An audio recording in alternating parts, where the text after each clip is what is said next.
연명도 없는 좌파 새끼들이 말이야. How dare you? 어디라고 뭐라고? And that your number 예전 상태로 갈 수밖에 없다고? you cannot. 그러면 윤석열 대통령이 내란 속에요. 이재명 이놈이 내란 속에요. Who is incorporeable to our number? 확실해요? You are the actual traitor. 이 내란 속에 이재명은 반드시 처리해야 되는 것입니다. That is why I tell you that we must eradicate each other. 자, 이제 김학성 교수님을 모시고 Now let us have a 결정적인 몇 마디를 들어보겠습니다. 자, 박수 한번 하겠습니다. 교수님, 예, 일단은 윤석열 대통령이 탄핵이 됐을 때 그때는 국민의힘 정당 전원이 퇴장함으로 그때는 불발됐죠. 탄핵이 실패했습니다. 실패했죠? 불발됐죠? 그런데 이재명이가 뭐라고 하느냐, 일주일에 한 번씩 계속 탄핵을 시도하겠다.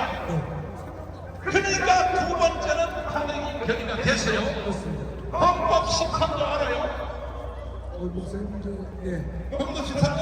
제가 알고 있습니다. 내가 일부러 물어보는 거예요. 헌법 한자가 아는지 모르는지. 예, 예. 그럼 헌법 13조를 해석 한번 해주세요. 이게 무슨 뜻입니까? 13조 1항에 전반부가 볼 필요 없고요. 실제 쪽에 보시면 동일한 범죄에 대하여 거듭 처벌받지 아니한다. 이걸 보통 이중 처벌 금지라는 말을 쓰고 있는 것입니다. 또 목사님께서 지적하신 내용은 뭐냐면 윤석열 대통령에 대한 탄핵이 무결됐습니다. 의회에서.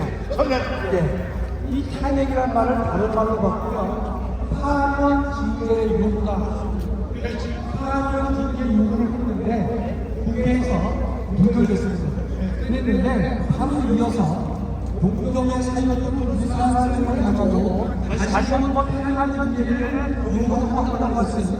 그리고 동경적 이대장 이분이 정부는 기본 정책에 위배된다라고 생각하는 것이 개인의 생각이기 때문에 윤석열 대통령의 탄핵은 구요이다, 이렇게 우리가 말씀드릴 수가 있겠습니다. 자, 오늘 목사님 말씀하신 첫 번째 선언, 신자료에 따라 동일한 사건을 재탄핵할 수 없으므로 윤석열 대통령의 탄핵은 원천 무효로 선언한다. 자, 이게 법률이에요. 이게 법률이에요. 헌법이에요. 헌법입니다. 헌법은요, 이거는 국민 투표를 하기 전에 고칠 수 없는 거 아닙니까? 헌법 개정 자체에 의하지 않고서 바꿀 수 없습니다. 그렇죠.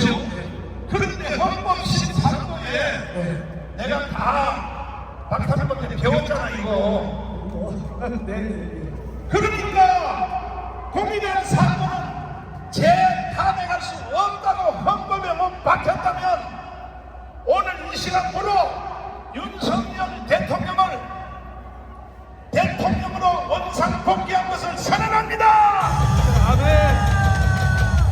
이들이 뭔데 헌법을 어기냐 말이야. 이재명 이놈아, 변호사가 돼서 헌법도 모르냐? 어디라고 개인을 들어? 그러므로 여러분과 저는 5,300만 국민들이 다, 전체가 다 민중봉기로 일어서서 저 좌파, 우사파, 옛날들 종북주의자 이 사람들을 처리해야 되는 것입니다. 동의하십니까? 동의하시면 두 손 들고 가세요. 명확하게 딱 찍어놨어요. 헌법 13조에 동일한 사건은 재탄핵할 수 없다고. 왜 헌법을 안 지켜? 저걸 안 하겠어.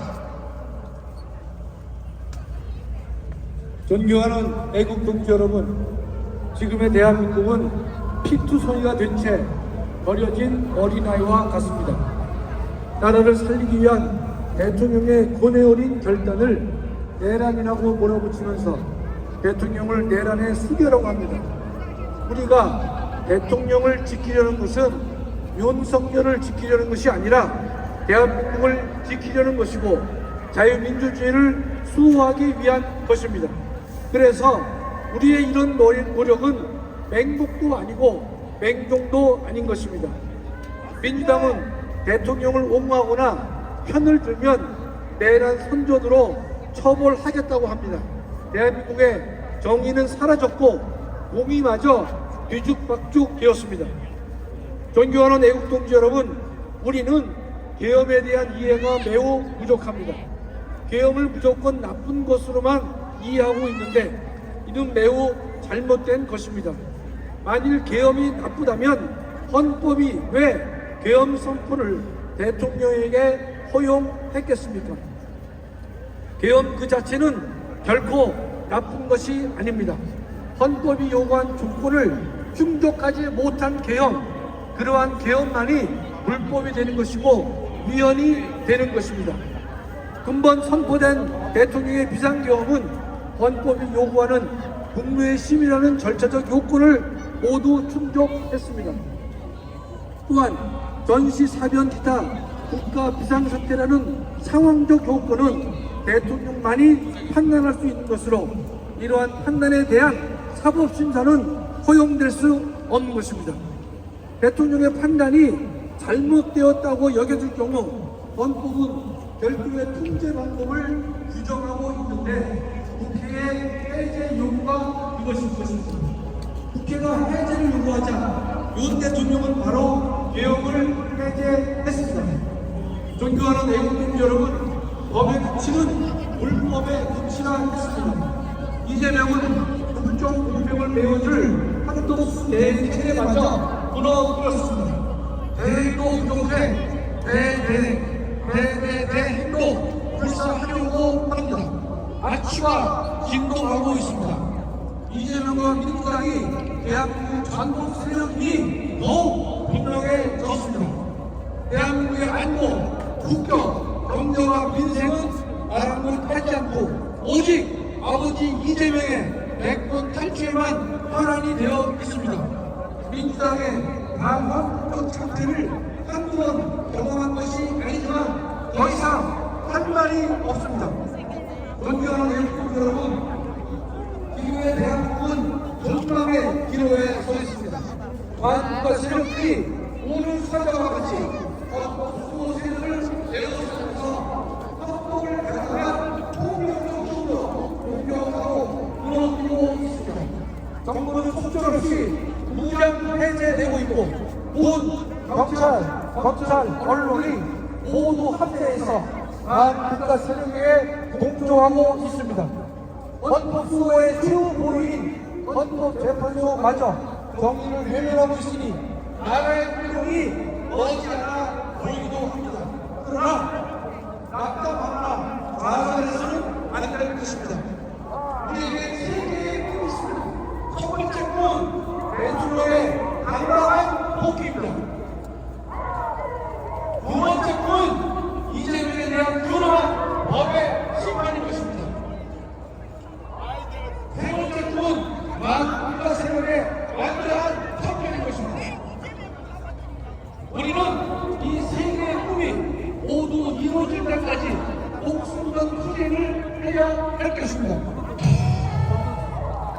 빨리 가려면 혼자 가야 하지만 멀리 가려면 함께 가야 합니다. 여러분 함께 가십시오. 자, 잠깐만요. 헌법학회 배정하셨죠? 예, 그런데 지금 헌법학자들이 뭉치고 있죠. 뭉치고 있습니다, 목사님. 프레스센터에서 언제 지금 날짜 잡았습니다. 1월 13일 날 프레스센터에서 헌법 학술대, 헌법학자들의 학술대회를 하는데요. 네. 제목은 뭐냐? 비상계엄이 내란인가? 이거를 다투는 헌법 교수들의 발표와 토론이 있습니다. 끝장났습니다! 윤석열 대통령이 내일부터 바로 대통령실로 출근하시기를 바랍니다. 이 국민 저항권은 헌법 위의 권위를 가지고 있는 것입니다. 동의하시겠죠? 동의하시면 두 손 들고 만세! 자, 참으로 귀한 교수님을 한 분 모셨는데 이분은 이 서울대 다니다가 완전히 빨갱이 노릇을 하다가 미국에 공부하러 갔다가 이처럼 교수님을 모시겠습니다.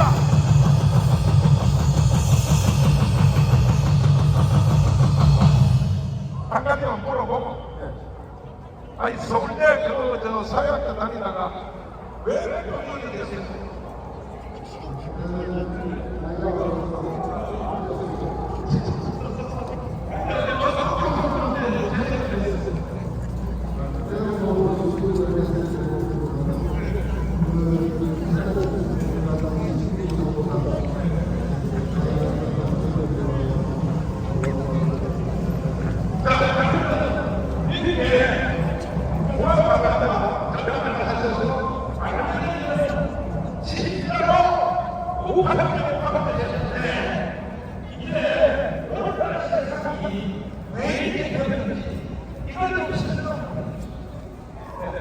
오늘날의 이 상황이 사실 한 30년 정도 돌아가는 시대에 많은 젊은 청년들이 더 좋은 세상을 만들어 보겠다는 것을 시작했는데 저도 결론은 매우